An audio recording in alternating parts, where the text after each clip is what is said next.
Okay, we are going to be talking about direct sales and how it is a great way if you don't have an idea to create your own little product or service business. Direct sales is a great option, and there are a lot of companies out there. It's a real option. It's, you know, we support the industry just because we know so many moms in it. We have spoken at direct sales meetings, and we understand the industry. We support the industry. We understand how great it is for moms, how more moms are getting into it. It's just a great way to build a business, make money from home. We have somebody joining us today. Yes. Who is an expert in the industry, and we're just so thrilled that he's joining us. Yes, and it's affordable. So let's bring Andy Willoughby up. We're going to have a Skype interview. There you are. And Andy Willoughby is with the 3stepmom.com. Hi, Andy. How are you? Well, hi there. How in the world are you anyway? Don't you just love technology? Hey, it's marvelous. Isn't that, I just think it's amazing. So tell us a little bit about your background and what the 3-Step Mom is all about, and basically kind of how you got started. And we've talked to you on several occasions, and we know your philosophy. So kind of tell our audience and our viewers what you think about the 3-Step Mom and why you got involved. Well, my background comes from the broadcasting industry. I started in radio when I was 18 as a DJ on an all-night radio show for a country radio station. And now, girls, that was back when country wasn't cool. Oh, I think country's cool. I love country music.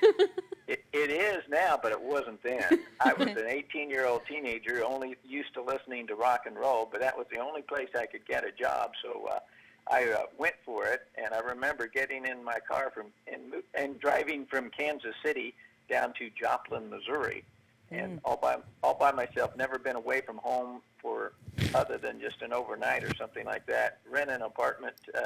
Actually, it turned out to be a hotel room, and taking that job as the all-night DJ on that country western radio station. That was quite a change in my life. So, and I spent my life in radio and television and some print. And I got into that because I wanted to be in the show business when I was a kid. I always did. My first goal in life was at about 8 years old in a Bible school. They asked us to write down our goals for life, and I said, well, I wanted to be a cowboy movie star and make $1 million a week. So that was 8. This is as close as I've gotten to it so far, is to be on your show. So I've done some television and radio and do TV and radio commercials today, and it all started, years ago when I just had that dream in my heart that I wanted to be in some way or another in the show business field, and I've done it radio and broadcasting, and I got into the home business arena through network marketing about 15 years ago. I'd done a stint years ago. I'd gotten into a company and worked with it for a while and found some interest and excitement, and it was fun and good tax benefits and things like that. But I'd never really done it really serious till about 15 years ago. And that's when I found a product. Usually this kind of business starts with a product you get real excited about. And so we got really excited about a product that really made a tremendous difference for the health of my wife. And so we liked the product. She thought she'd just kind of sell a little bit of the product just to help pay for her own products. And, within about a year, we were making more money at that as a part-time venture than I was making as the executive vice president of a group of radio stations. Wow. So it really turned out well, just being excited, being enthusiastic about what was happening and sharing with it.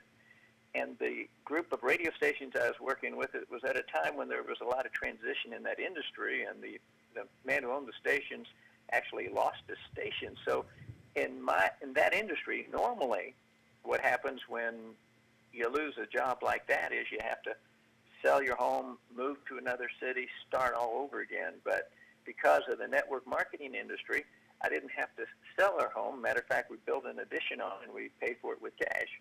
Nice. So it was a much improved change. Now, I love broadcasting. I love the radio industry. If I had to get a job, I would do it in radio today. There's only one challenge with that is they expect me to show up to work in the mornings. Well, you can be a regular guest here on Momstown. Yeah.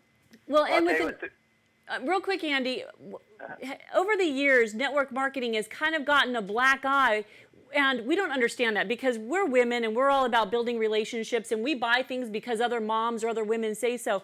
Why do you think that it has gotten such a black eye? And what are you doing to tell women that it's not something to be ashamed of? Network marketing is actually a really great way Viable to do a business. Oh, it's a tremendous way. It's the best way a person could do business. I mean, rationally, let's think about it. Now, I got started with the current company that I'm in now 7 years ago. Cost me $35 to start. Last month, our business, our downline business, did over $3 million in 34 countries. Cost me $35 to invest. Now, I make 5 times as much money as I made when I was an executive for a radio group. I work half as many hours. I go to bed when I get tired. I get up when I wake up. Hello, folks. There's not a problem with network marketing. There's a problem with how people work and build their network marketing. They build it like a hobby instead of a business. Now, I play golf. As a matter of fact, you can't see it, but we're at our home on a golf course in Kansas City up by the airport. And so I play a little golf, but you know what? I don't make any money playing golf. That's your hobby. Golf costs me money. And I'm always trying to, buy a better golf club. And I'm thinking I could buy a game, but I can't buy a game. You got to work at a game. And so I don't make any money at all at golf. But I work my networking like a business. Well, most people work their networking like a hobby. They just kind of do it whenever they want to. And it's not necessarily their fault. They may just not have the right leadership or the right background. And that's what you provide. We're only down to the last minute of this segment. We're going to have you stay with us if you have time, Andy. We'd certainly love for you to stay with us for another segment. But that's the key there. And you teach moms in the 3stepmom.com how to treat it like a business and not a hobby? That's right. Matter of fact, the next segment, I'll tell them exactly how they can actually turn it to a successful endeavor instead of just an energy exerciser, but actually a way to make money and to make it work for you simply, easily, and to have time for your family while you do it. All right, this is great content, so if you're watching, get out a pen and paper during the commercial break because take notes. Andy is a pro at this, and we're going to show you how you can take your current business and catapult it or maybe join the 3-Step Mom. That's absolutely right. We'll be right back with